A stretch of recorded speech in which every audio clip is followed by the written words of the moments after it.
January. It is really, really cold outside. It's like stupid cold outside. It's been like 8 degrees in the morning. I have an amazing guest. Everyone say hi, Kevin. Hi, Kevin.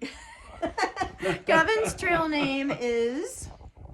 Well, I'm going with my caving name. I don't know whether anybody's going to try to change it this year, but my nickname for caving has been Dozer, and you can take it to mean two different things. Right. So, but tell me about your YouTube channel. Your YouTube channel name. It's Atypical Hiker.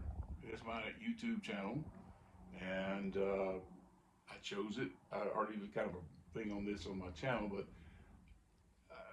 atypical because I'm not the general type of person that you would see on trail. I started my journey in hiking at nearly 400 pounds.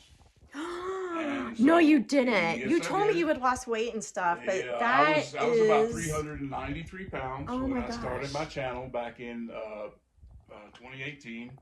I got inspired by Second Chance Hiker. I mentioned that on a video that I just released. He was 400 pounds and he started hiking the PCT.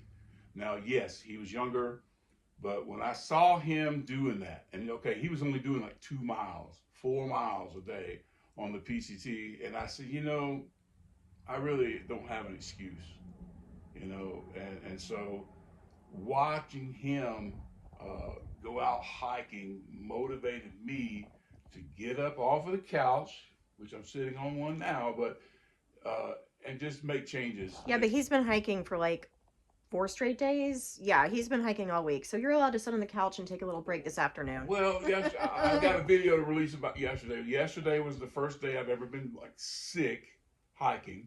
It's not fun, but I know what it's all about now. Yeah, he was super sick.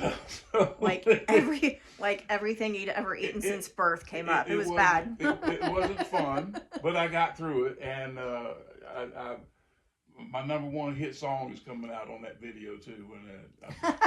I'm just kidding. I did do it, my trail song, and it'll be coming out on that video. So hopefully everybody will get a laugh out of it because it is kind of funny.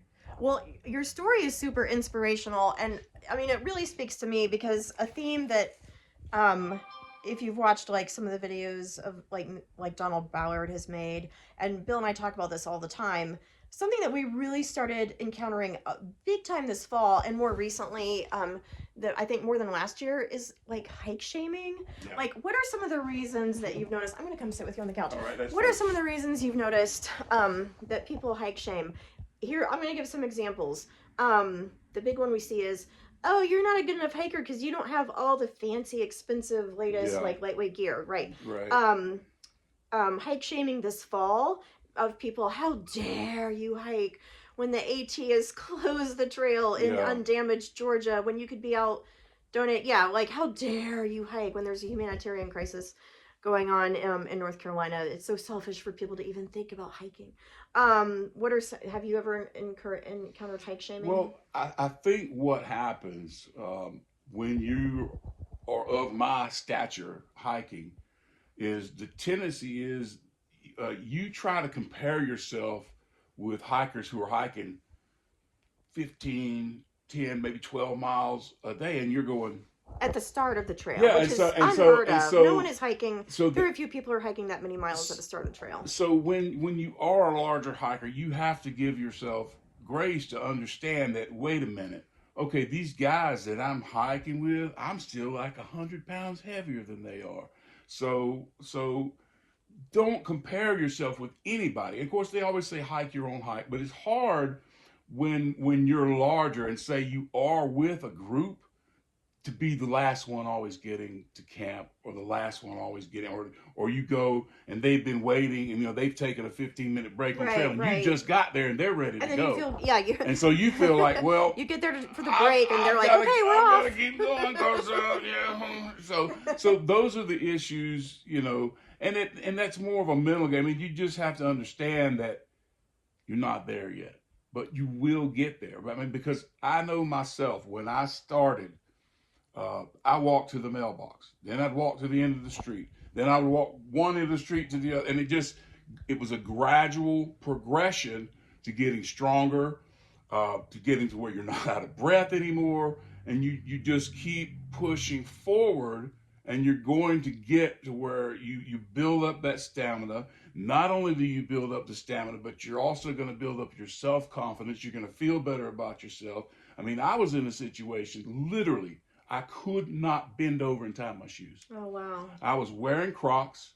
My brother bought me one of those sock slider things that they advertise on. To put your shoes he on bought easy. me a sock slider for that Christmas, and I was like, you know what? And we're like, this is the end. This is not happening for me.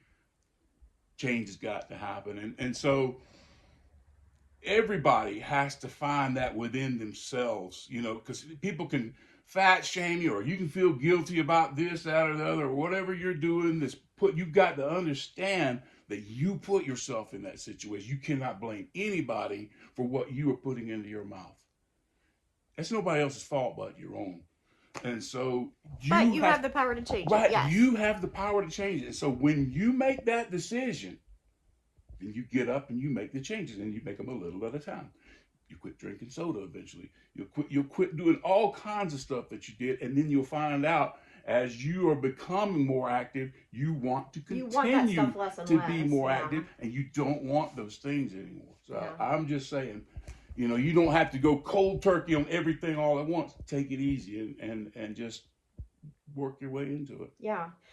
So inspiring, such great advice, and definitely miles shaming. That's another thing that we see. You're only doing 4 miles a day. 4 miles, 2 you should miles. just quit. You're never gonna make it. No, that's not I've true. literally seen that said to people. That's not true. Right. We were sitting at the table just the other night, and Nimrod said that if you do 6 miles a day, you can finish it in 365 days.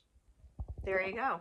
And you're going to do more than 6 miles a day. And you will. Trust me. The miles are going to, and I know it's going to increase for me. But don't worry about what other people can do that you can't do yet. And that is the mental game that, as a larger hiker, you're going to deal with. And you're going to deal with a heavier pack because your clothes are bigger. Yeah, right. And this stuff just weighs more. Right. So it's just the way it is. Super inspiring. I've had such an amazing week with you. We have had the nicest group of people in the hostel this week. It's been great here. Oh my gosh. It's literally, Bill and I just constantly were like, can we have this like every night? It's just literally been the nicest group of people. Super inspiring. Tell everyone your YouTube channel one more time, because people, I know they're going to want to follow your journey. Atypical Hiker. And the AT and the Atypical also was for the one day when I would hike the AT. So there it is. Yeah, we'll put the link down below. You should definitely check them out. You should definitely subscribe. If you need some inspiration, some motivation, if you're feeling alone, if you're feeling like people are hike shaming you, we're not having it. No. Come to the Green Dragon. Come to the Green Dragon. 2 thumbs up. Ask any questions. We are here to support you. Hike your own hike. You can do it. Yes. All right. Thank Bye, you. y'all.